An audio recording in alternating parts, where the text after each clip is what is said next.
আচ্ছা, মিম কিভাবে লিখবেন দেখেন। তাহলে গতকালকে শিখছেন আলিফ। নতুন পুরাতন যারা আছেন সবাই লিখবেন। গতকালকে শিখছিলেন আলিফ। আলিফটারে যদি সুন্দর করে লিখতে পারেন, এই আলিফটারে যদি সুন্দর করে লিখতে পারেন, তাহলে এই আলিফ দিয়ে অনেকগুলো হরফ লিখতে পারবেন। গতকালকে বলছিলাম আরবি হরফও লিখতে পারবেন এবং বাংলা হরফও লিখতে পারবেন। আচ্ছা, গতকালকে তাহলে শিখছেন আলিফ, এখন আমরা শিখব মিম। মিম লেখার ক্ষেত্রে দেখেন, চকটারে এভাবে সোজা করে সিলেটের মধ্যে রাখবেন। সোজা সিলেটের মধ্যে রাখবেন চকটা। সোজা সিলেটে রাইখা ধাক্কা দিয়ে উপরে উঠাইবেন। ধাক্কা দিয়ে উপরে উঠাইলে এই দাগটা চিকন হবে। তারপরে ডান পাশে ছোট্ট করে একটা আলিফ লিখে দিবেন। আমি যেভাবে ভাঙ্গে ভাঙ্গে দেখাই এভাবে আপনারা ভাঙ্গে ভাঙ্গে প্র্যাকটিস করবেন। যেভাবে ভাঙ্গে ভাঙ্গে দেখাবো এভাবে ভাঙ্গে ভাঙ্গে প্র্যাকটিস করবেন। প্র্যাকটিস করার পরে তারপরে যখন মোটামুটি সুন্দর হবে তখন পুরাটা এক লাইনে লিখবেন।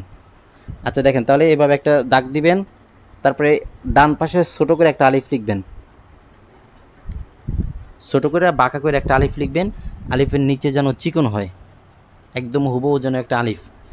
এরপরে দাগে দাগে সোজা বাম দিকে টাইনে নিয়ে আসবেন।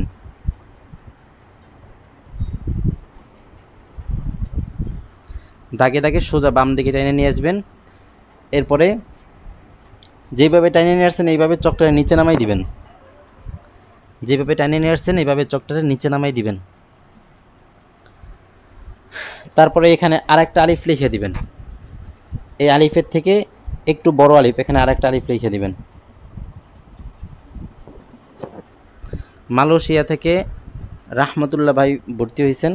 আপনাদের মালয়েশিয়ায় কি চক সিলেট পাওয়া যাবে?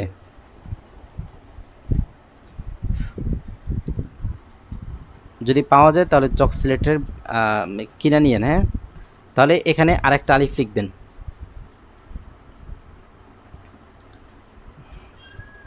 তাহলে এখানে সোজা একটা দাগ, দেখেন মিম লেখা কতটা সহজ।